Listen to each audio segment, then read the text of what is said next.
Hi, it's time for another verb of the day. Today's verb is munch. Let's take a look at the definition of this verb. The verb munch means to eat something, oftentimes with a continuous or audible action. Audible meaning here that it is able to be heard.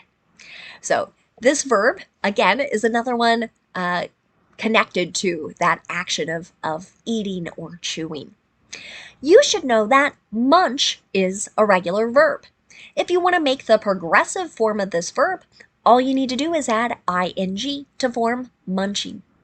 The past tense and participle forms of this verb can be made by adding ed. Our base verb, munch, ends with an unvoiced ch sound or ch sound. This means that our ed ending is going to make a t sound, and I'm not going to add an extra syllable as I say it. So the past tense and participle forms should sound like this: munched, munched. Okay. I do have a couple phrasal verbs for us to discuss. You might encounter to munch away or munch away at. And again, many times this is used to talk about a rather slow eating or a slow chewing type of process. Many times it's being done in kind of a noisy way. An example of this might be, rabbits have been munching away at my garden. Right? So you might notice different bite marks on plants or maybe some vegetables that are being grown. Another phrasal verb you might encounter is to munch on. This can mean to eat something continuously, right? The idea that this is ongoing, not just a bite and I'm done. Many times it's used in a way that is similar to snack on.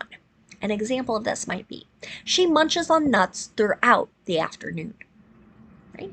So this might be someone who, as they work or as they study, has a bite, does something, and a few minutes later, another one, and another one. Okay? The last phrasal verb you might encounter is to munch out. Sometimes this gets used to mean that a person or group of people is eating something to excess. Another way to think of this is to overeat. Okay? An example of this: the teenagers are going to munch out on pizza after school. Right? We can imagine them consuming a great deal of pizza. Now let's continue using our verb of the day in a couple different verb tenses. Today we're going to practice the present perfect progressive and the simple future. We'll start with the present progressive. We use this verb tense to talk about an action that started in the past and continues into the present, may even continue into the future. Now, some teachers and textbooks will call this the present perfect continuous, and that's just fine. It means exactly the same thing.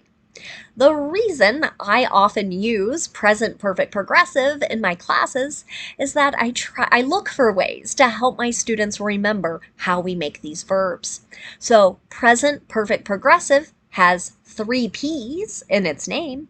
So maybe this can help you remember that you're going to need 3 parts to your verb. In the present perfect progressive, we must pay attention to our subject. If our subject is I, you, we, or they, I'm going to use have, that's the first part, been, the participle B-E-E-N, and then I use the ing part of the verb. Okay, those are my 3 parts. But if my subject is he, she, or it, I'm going to use has been, and then the ing form of the verb. You can see that in my example sentence. The moose has been munching on bushes and trees in the neighborhood. Okay. Now, moose might not be an animal you're familiar with, so I've included a picture down here in the bottom of my screen. I saw a story use this exact verb to talk about a moose that had been sort of running around a neighborhood, a suburban neighborhood. Normally, we think of this as a wild animal, not around a lot of people, but in one community right now, they have a moose that likes to eat a lot of the wildlife in around homes. Now, if you want to make a negative present perfect progressive sentence, again, you're going to pay attention to your subject. Then you're going to use have or has, whichever form matches that subject, then not, then the participle been, and then the ing form of the verb. You will hear and see many examples of contractions. So we can take have not and make haven't. Or we can use has not and say hasn't. An example of this in a sentence, I haven't been munching on anything this afternoon. Right? So here that might go back to that meaning of snacking on something. Finally, let's talk about making a yes or no question in the present perfect progressive. To do this, you want to start with have or has. Whichever form matches your subject, the subject comes next. Then you're going to use the participle been and the ing form the verb. Here's another example. Has something been munching on our plants? Okay. So here we might not be sure, is it an animal, an insect, right? So that something is singular. That's why you see has used in that example. Now let's move on and talk a little bit about the simple future. Today we're going to focus on making sentences with will. Will is most common as people make promises, predictions, and offers, but you might also encounter it as people talk about their plans.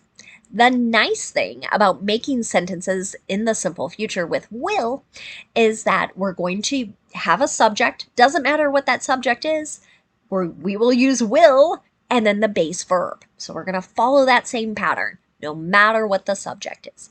Here's my first affirmative or positive example. Insects will munch on more crops due to our hotter climate. This was a prediction a scientist was making. Right? So more insects are going to bite on different crops. This could be corn, wheat, other things that are being grown. Now, if you want to make a negative simple future sentence, what you want to do is start with your subject, use will not, and then the base verb. You might also encounter the contraction won't. That's in my example here.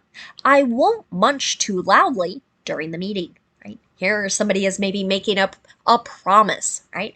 Like I need to eat my snack during this time, but I promise I'm not going to do it in a loud or disruptive way.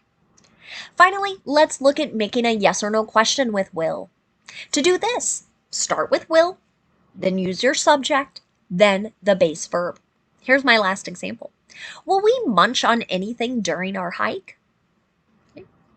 Now let's move on. I just have one related word for us to look at today, and that's the noun munchies. Sometimes munchies is used to refer to snacks or small food items. An example of this might be, while nuts are delicious, there are several other high-protein munchies available. Right? So here, someone is talking about snacks. A second way the noun munchies gets used is to describe a really sudden and strong desire for food. An example of that might be, they get the munchies after recess. So here maybe we're talking about kids running and playing. We're saying all of a sudden they're really hungry because they've been burning a lot of energy, probably running around and playing. Now, I always want to talk to students and make sure I'm giving really practical suggestions. And I want to talk about a connotation with this word, with this noun in particular, munchie. It became really popular to use this to describe that strong, sudden desire for food that some people experience after using certain drugs.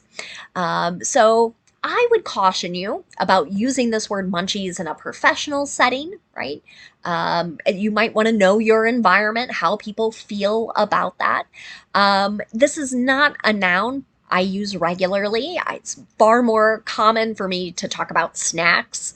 I love a good snack. I just don't use this word as much. Again, because there is sort of a connection to drug use, and that just doesn't fit me.